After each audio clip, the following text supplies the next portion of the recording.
daytime. Um, Would you mind doing that, Amy? I think she was having issues connecting to the audio today, so I'll just give you a little update. She's Okay. teaching some communications. She's also been teaching oral communications. Right. She's taught at other schools. I don't remember which ones offhand. She's been a fantastic addition to our communications program, as well as Joe. Okay. Tell us a little bit more about Joe, can you? Joe, are you here? Yeah, hi, I'm here. There you go. Introduce yourself. Tell us a little bit about you. Yeah, thanks. I've been teaching for about 18 years. I spent my first 10 years teaching English full-time at a high school. I'm here from Peoria, Illinois. For the last 8 years, I've been full-time at a community college here, Illinois Central College, teaching communication classes. Oh, beautiful. What's your hobby? What do you like to do for fun?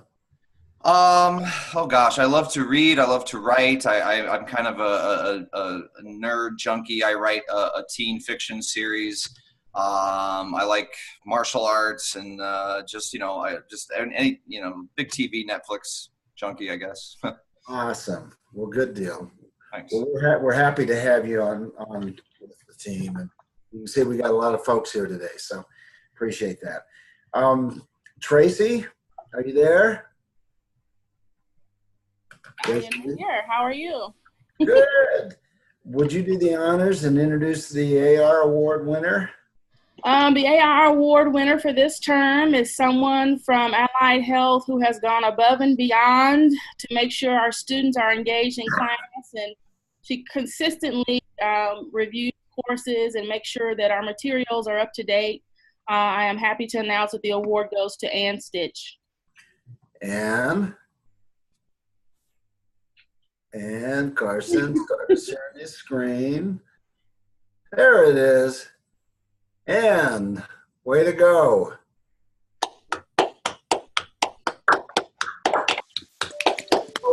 Why did Ann get that award, Tracy? Ann is very, she has earned we actually call her the nudger, because she stays on top. Yes, the nudger, because she says she gives gentle pushes to her students. She is always engaging with her students. She's making sure they're in class, making sure if they miss any assignments, she's on top of them, contacting them. She also is really, really big about the material that we present to our students, and, making sure that it's up to date. And she always gives, good feedback, not only to us, but to our students. Awesome. Ann, are you there?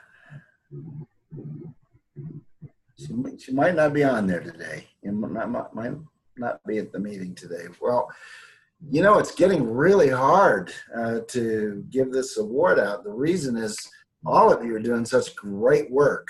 And I mean that sincerely. It's just, we've got these faculty expectations, and it is really difficult to find anybody that's not meeting or exceeding expectations in a big way. So to select a faculty member that's outstanding is a little hard, because as far as I'm concerned, all of you are outstanding, and I mean that truly. And it's a real joy working with you. Let's take a roll call, Tanya, and then we'll go into the workshop today.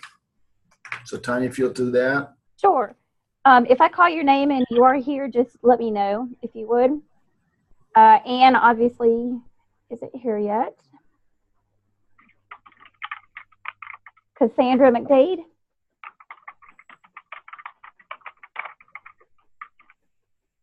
Dan Jones.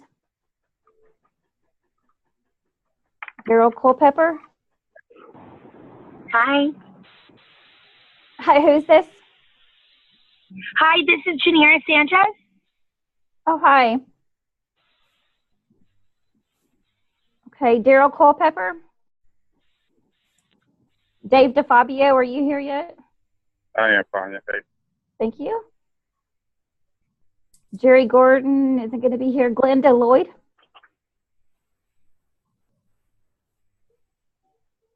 James Fountain.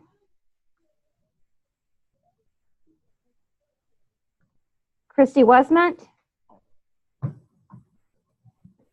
Lisa Banks.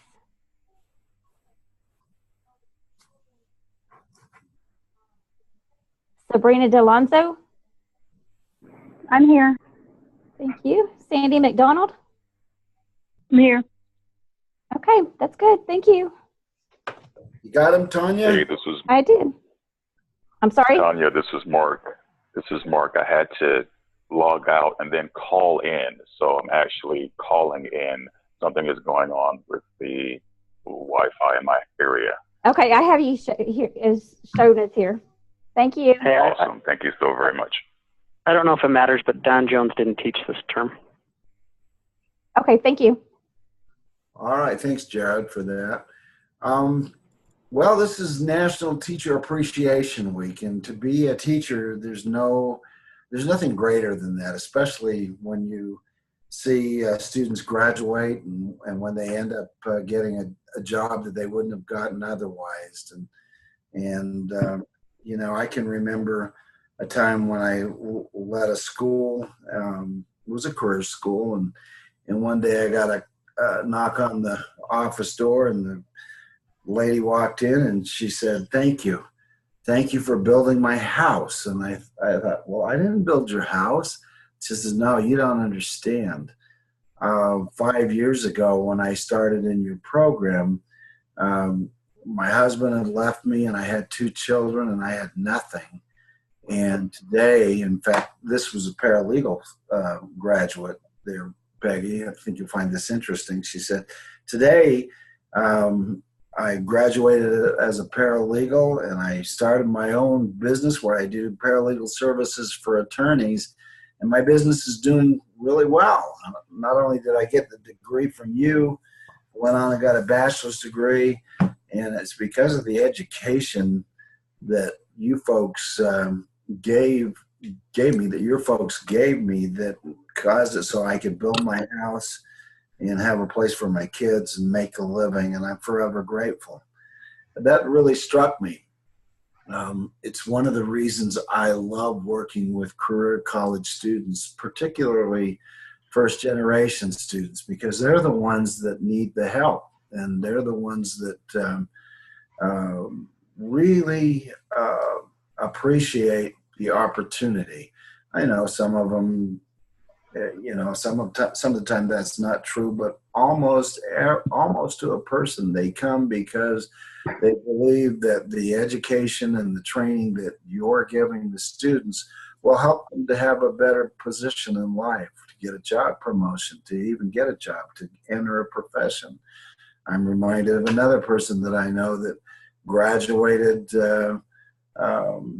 not too long ago, and she was able to move into a profession that she wanted to get into. And so, there's no greater, or I'm going to call it a call, than that of being a teacher, being a great teacher. And we at Vista College are really working on a learning model that is not hocus pocus. Our learning model is shifting as the months go by to more evidence-based. And so I wanted to talk with you a little bit today and remind you, we about a year ago, I think we did a session on what evidence-based learning is. I want to talk to you a little bit today about evidence-based teaching. And we will visit more and more as the courses come out now, where really many of them are getting to the point where they are evidence-based. And so let's talk a little bit of, remind you what that is. First of all, it's faculty that use assessments to coach students to success. And the assessments are not tests, not at all tests. And I'll give you an example. In fact, Kevin, if you don't mind, I'm going to use your example that we just got. And what it is, if you think about it, we use assessments, not tests. We don't care. What we're trying to do is make sure that they master what they need to know to become employable. That leads to employability. It's an independent assessment that's secure, that is tracked so that we can get the reliability and the validity of the assessment, and so that we can truly measure what students know and don't know. It's a question of mastery. You think about it a little bit like a nursing exam. If you take a nursing exam, you may know that nurses have to take NCLEX, and they have to pass the national exam at a rate of typically around 82% or something like that to be declared competent in order to get their nursing license. If you think of an attorney, attorneys have to pass the bar exam, and I don't know, that's somewhere around 70% competency. It's not a test in that if you don't get 80% or 90%, you get an A grade. It's more a measure of what you know and what you don't know. So a good example of assessments is that of if typically if it's 66% or more, that's an indication that students mastered 2 out of 3 of the concepts or theories. And Kaplan does these assessments for like nursing schools, and they will tell you that if students in a course take an assessment and they pass it at 60 to 64%, then the probability of passing the national NCLEX is right near 99% or so. So they can tell from this assessment how, basically if they master 2 out of 3 concepts, that they'll pass it. Same thing with law school, same thing with CPA. These, when I was at Western Governors, the assessments that they use to declare competency are a little bit like ours. And students, if the group students got a score somewhere between 60 and 70%, they were declared competent and they moved on to the next set of courses or domains, as they call them. So when you see these assessments coming out, and I'm going to show you an example in a minute, and you see a score of, say, 70%, it's not that they're going to get a C score. That's an excellent assessment score. That means that they mastered 2 out of 3 of the concepts or thereabouts, and that's what we're trying to do with these assessments. But the assessment is not, we're using them for a couple of reasons, 2 or 3 reasons. One, we can demonstrate to employers that the student knows the general concepts, at least at an acceptable level. We can demonstrate to our accreditor that we're tracking outcomes, and that's a good thing. But the biggest reason we went to an independent assessment is to inform you so that you can coach and mentor our students to success. We use the assessments for that very reason. Now we're just starting to get a few assessments, so it's new, but as Sherry and I talked, it's becoming exponentially, we are starting to use more and more of them, and so you're going to see them as we go down the road in a big way now over the next 6 months. So what is evidence-based learning? Engaging learning resources. It's not a book. We've got a business course right now that we're starting in May that doesn't have a book. All it has is articles and web links and things that matter because that information is current and relevant. What is it? These courses are designed for employability. And when we meet with our students, whether that be through a Zoom session or a one-on-one coaching session halfway through, the idea is to use the assessment to help them to know what they need to know to become employable, number one. But number two, use the assessment time to talk to the students. Now, the reason we're teaching this or showing you this in this course is because in the workplace, this is how we use it. So, this is, some of you may have heard of Tinto. Maybe you have, maybe you haven't. Tinto is one of the foremost thought leaders in terms of retention. And what he says is provide academic, social, and personal support. Students are most likely to retain and graduate, and that's a big thing. And it's true. There's no question that it's true. There's lots of research that supports Tinto's theories, and even our own institution, when you think of Vista College, we've moved from low 50 retention rate to we're the best retaining campus that Vista has. We beat ground campuses now. I think our retention rate this last month was at like 72%. It's outstanding what's happening. It's happening because of Lydia and Deidre, program directors, and you, faculty. You reaching out and keeping those notes and trying to connect. It's making a big difference. Students are more likely to persist in graduating settings that get frequent and early feedback about their performance. And today I'm going to talk to you about feedback, which is an integral part of evidence-based teaching. Students who learn stay, and what that means is oftentimes first-generation students, and in our case, 73% roughly are first generation, which means they first in their family to go to college, and they also oftentimes don't have the support they need.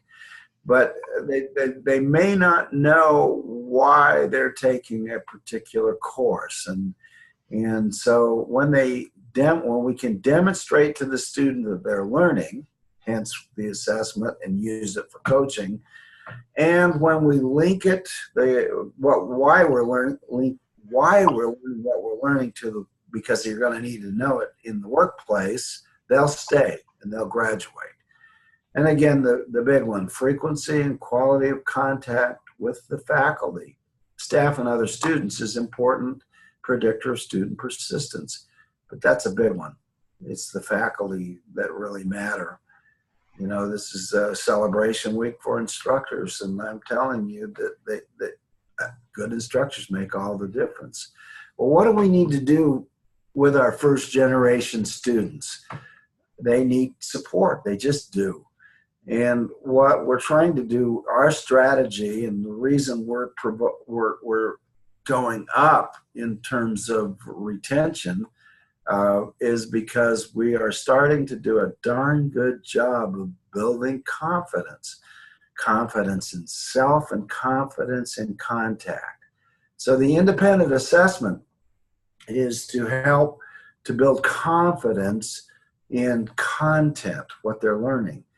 I might be confident in myself, but might not be in the content and the subject in the course that I'm taking. We've got to build confidence in both areas. That's a key aspect of retention, ultimately graduation. And the second part is that a relationship with faculty and staff. And again, we've done a good job so far. Things are really moving forward. So let me show you a little bit about what an assessment looks like. And Kevin, this is, you just got this for your course. This is Kevin Smith's teaching one right now. And what I'm looking at, you see the average score in this course for all students who have taken the assessment so far is 72%. That's good. And the reason it's good is it's more than 2 out of 3 concepts we're learning. They get it. So here we are with our student, and this student is Cameron, and he scored 75%. Larry, we're not seeing your screen right now. Oh, really? Did I screw up and not share? I thought I shared it. My bad. Yep. Thank you Carson for telling me that.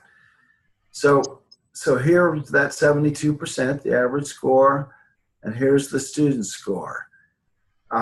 We'll use that information to help to coach the student, building confidence. Look at you go, girl. You really got it. You're doing really quite well. You're mastering the concepts. Maybe what we're looking over here is she's still doing okay on the application, but if I were coaching her, I would try to take the key concepts, the few things in the course that we want them to know, and apply them to the workplace. I'd share a workplace example. That's what I'd do with this one. But you can see that we can show an employer that she's got knowledge of business fundamentals, and in this case, an HR course. Let's go to the next student. Same score, you know. And if you showed this to a student, the score, I'm not so interested in showing the score as much as I'm interested in trying to know what the student's learning or not learning or remembering or understanding, trying to learn if they can use the knowledge. This is a student who it's pretty obvious he's not engaged in the course, right? So Kevin, as the faculty member, has got to figure out a way to get this person engaged in the course. That happens. That's not much I can do if a student's not willing to get in and read and do the assignments. You know that. Here's another student that's doing really well, and you'd say, well, would 80% be the grade for the course? No, it's not. It is just the mastery of the concepts. The student is doing fairly well. It's not what you would assign the grade, like the course grade. That may not be the same. I'll give you an example. There's a nursing school that I worked with. They used the Kaplan, and I mentioned to you, if the assessment score was 60 to 64%, there's a good chance that they'll pass the NCLEX. And even though this faculty are assigning A's and A/B minuses and B's, and those two scores, they don't relate. They're not meant to do the same thing, is what I'm trying to tell you. So I'm not worried necessarily about the course grade here. What I'm worried about is what are we learning? Are we learning what we need to know? You know, this student has missed one of the questions to solve a fundamental business problem. I don't know if we should get all excited about that or not. It's, again, information to just kind of give you a sense of how your students are mastering what they need to know. And that's what the assessment is. So, Kevin, I'll call on you. Any particular thoughts that you have as you've seen those assessments? Kevin? Completely gone. Boxing Day match sports. Yes, the top staying out. All right, I'm running. Yeah, I'm unmuted. Can you hear me? Yeah, we're hearing a lot of noise. Yeah, well, I'm out. Yeah, I'm outside as noiseless area as I can be right now. So that's okay. No problem. We'll get you another time. Sherry, Okay. Sherry, would you comment on what we've learned as we've started to review the assessments? Are you still there with us, Sherry?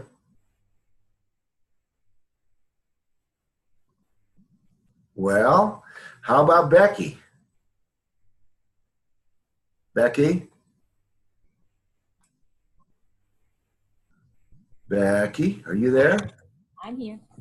How about you? Will you share some of the things that you're learning as we started to share these assessments and get the information?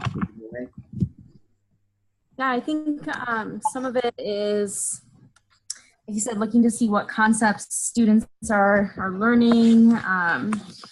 When we further looked at the analysis, it seemed you could tell there was maybe some questions that maybe they weren't worded properly because a lot of students missed them, or, you know, there were a few things like that that we noticed. But really digging in to see, like you mentioned earlier, how can we make them employable to the employers if they can't apply the knowledge that they're learning to the class, to the workforce, bringing in those real world examples. And then on the follow-up call with the student, you know, you did really well in this area. You really nailed this. These are the areas that we need to work on. Here's how to do it. And here's how you can improve to do that. And kind of interesting to see the results. Yeah, so again, we are doing our best to use this information to improve learning resources, to ask the question, is this a skill you need to know to get the job? We'll ask employers. So, you know, that's what's happening. So going back to what it is we need to do with first generation students, build confidence.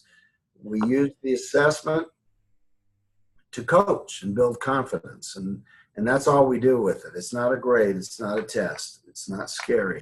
So, you know, we're going to say if you take the assessment, you get your 50 points. And if you don't get your 50 points. That's okay. You know, it won't make or break your grade. But that assessment is going to be vital in the going forward in evidence-based teaching. So, you know, let's talk a little bit about feedback. Research shows that giving feedback has more impact on student achievement than most things a teacher can do. It is the single most important teaching strategy that's out there. Let's see if we believe that. Giving feedback. You know, Kathy, I'm going to pick on you because I think you're a good example of giving good feedback. What do you think about feedback? I definitely think feedback's very important. Not only quality feedback, but timely feedback. So students, you know, I try to grade even throughout the week. So as things are fresh in students' minds and I'm giving them feedback maybe on an assignment, then they can see what they did wrong before they take their quiz at the end of the week, or, you know, things like that. So they're learning from their mistakes and hopefully applying those things for other activities during the week even. All right, and thank you, Kathy. It's not hard for you to get feedback. I've seen some of your feedback, and it's quite good. But it's not just wrong, right? It's more like where they can improve. And when you think about it, and we'll talk a little bit about that in just a second. Dr. Banks? Yes, David. Hey, it's David Powell. Yeah, I would just echo that. I'm getting my bachelor's degree and most of my master's degree online. I never got feedback on papers. I just got a grade. And that used to infuriate me to no end, the amount of work that I put into something, and then just to get a simple A or a B or whatever with either none or very little feedback drove me absolute crazy. And if I didn't have the drive and determination to get my degree, I wouldn't have done it. That would have been enough to end it for me. So what you're saying, David, is good, timely, quality feedback. You had the drive, but if I were a first generation student, I might not have the drive, right? So Exactly. The good feedback does build confidence. But what do you think about that, Ron? Is that true? Yeah, most definitely. I think another thing is you want to let your students understand that beyond the content, maybe look at things in a critical thinking light or into strategies as far as how they got to wherever they understood where they came up with the problem that they solved.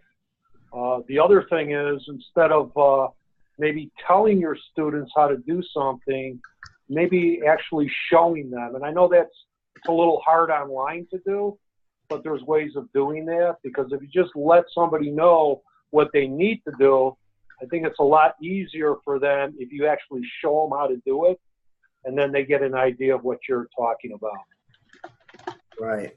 So thank you, Ron. So thinking about evidence-based course design, we design from the backwards. And so what we're looking for is whatever the employers think are important is what we try to design these assessments for. And that's a little different. And so, you know, I'm thinking of feedback.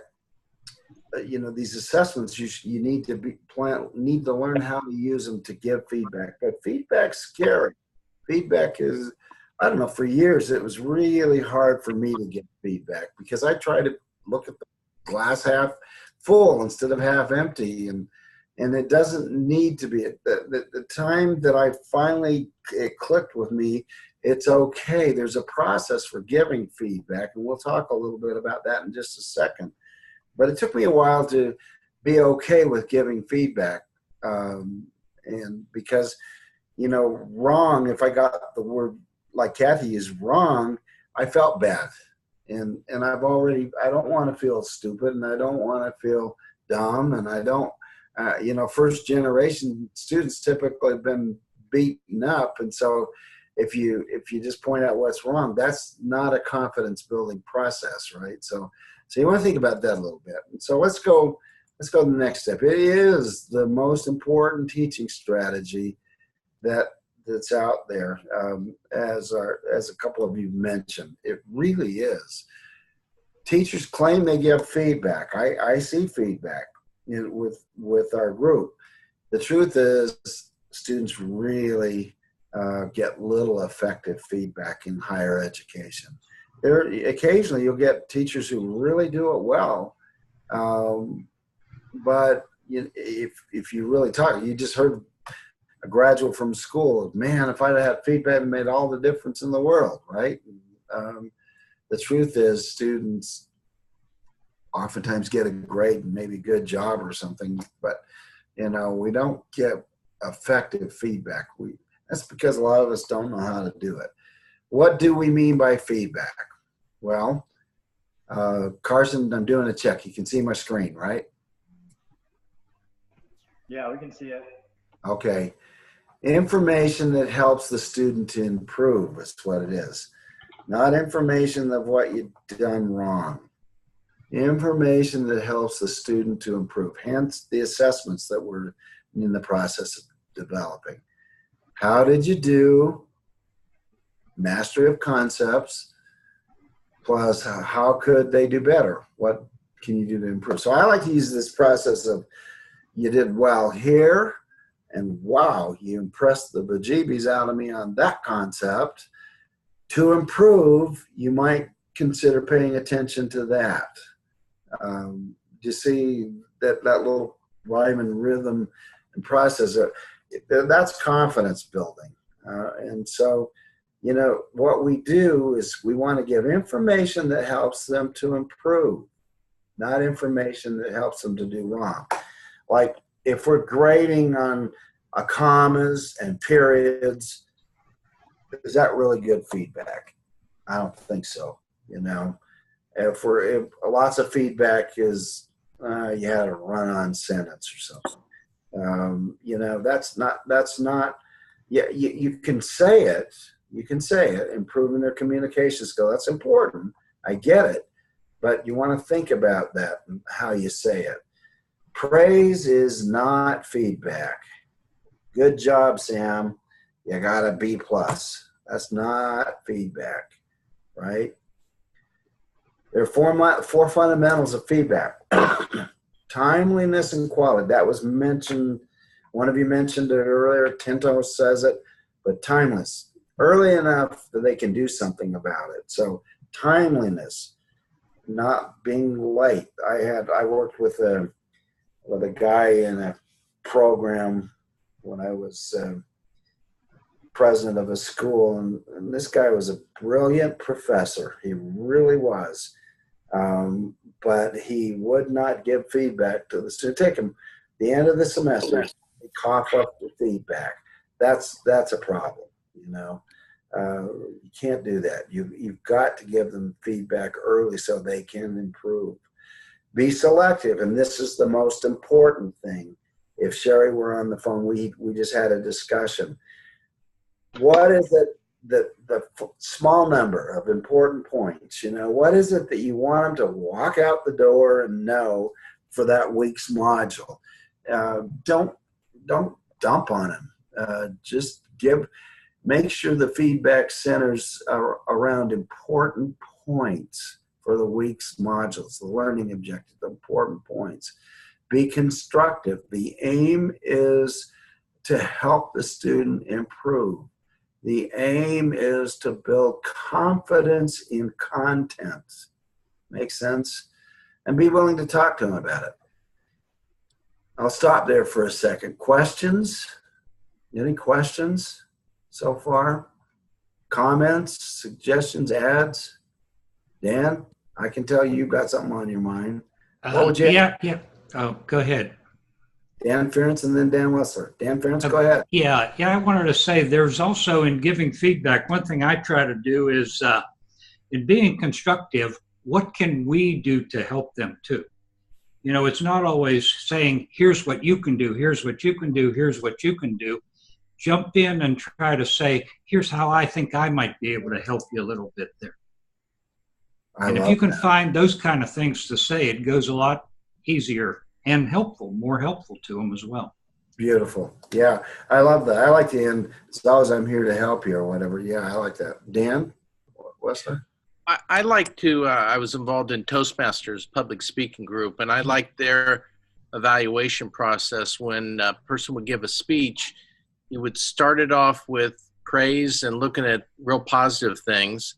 You would mix it with areas that they could improve, and then but always end on the end in a way in which you're improving them and trying to move them in a very positive way. You're always ending on a very positive note, and that's how I try to do a lot of my feedback. Love it. Love it. Good job. Thank you. Well, let's move on to the rest of the slides here. Types of feedback. Basic, right or wrong with correct answer, right? Yeah, that is feedback. Instructional. Tell the student what they can do to improve their performance. That's important. I made a suggestion to you. You did well here. Look at this. You're right on track. My gosh, you've got it down to improve. Consider this. That's the kind of written feedback that we need to do. But there needs to be a little bit of coaching. And at some point in the new evidence-based teaching model, teachers are asked to meet with the students either in a Zoom virtual 40-minute meeting or one-on-one, but prompt students to think of ways they can use what they are learning.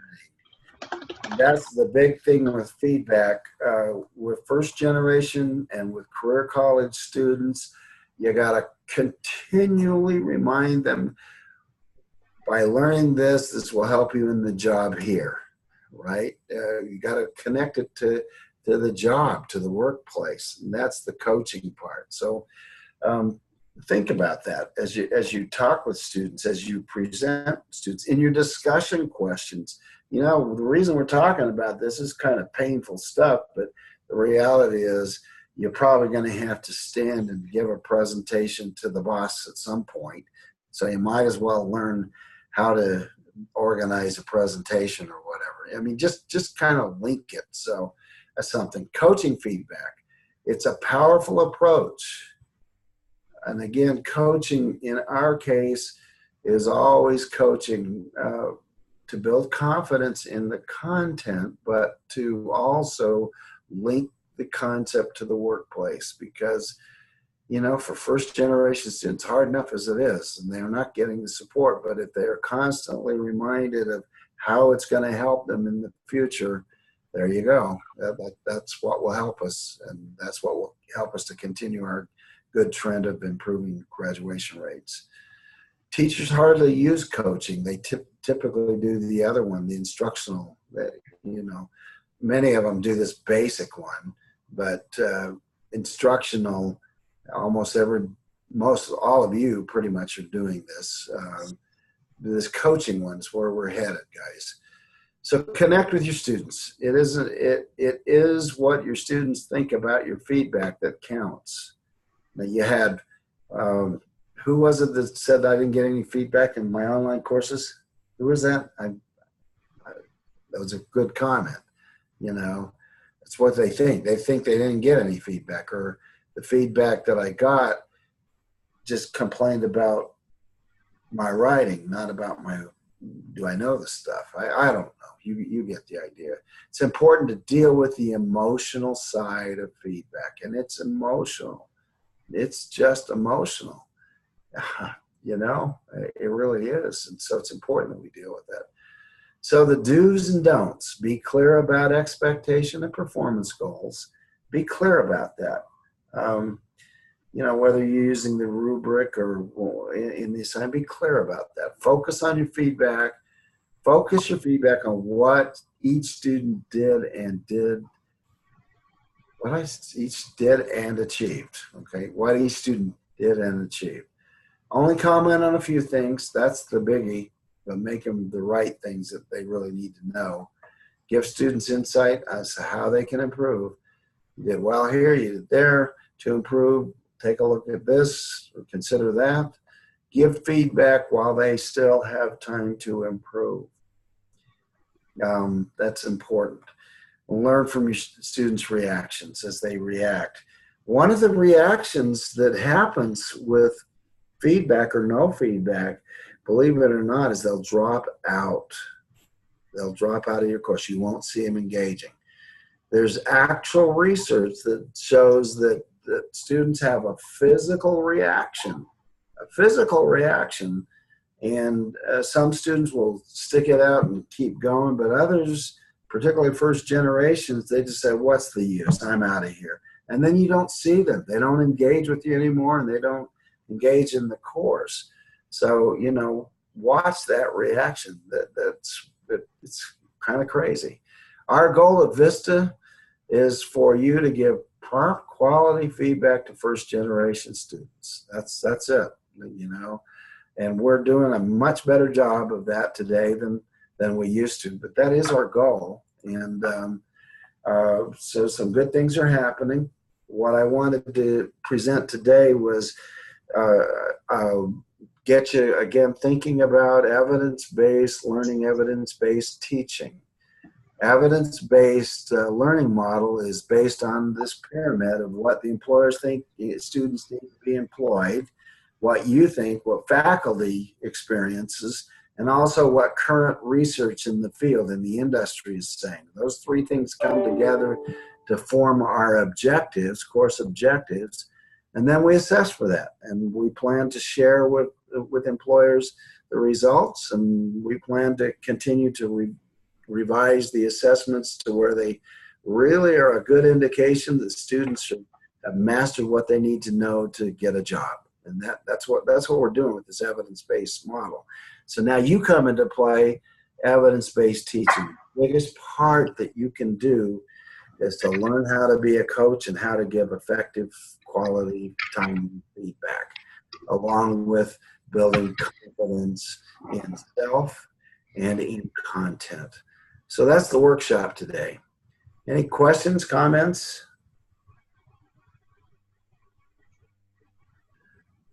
Well, with that, Art, would you like to close out the session today? Thank you so much, Dr. Banks, for your discussion on evidence-based feedback. It's so absolutely critical that there's a connection between the student and the faculty member. If we expect to have success, if we expect to have retention the way we've had in our classrooms, Larry mentioned I believe he said it 72%. It's actually 72.9%. So congratulations for that continued scaling up. That's evidence, very direct evidence of our success in terms of giving proper feedback and engaging with our students. So I'm very appreciative of that. So with that being said, have the rest of a great Teacher Appreciation Week, and we'll talk to all of you very soon. Take care. Thanks to all. Bye. Thank you. Thanks all. Bye-bye. Bye-bye. Bye-bye.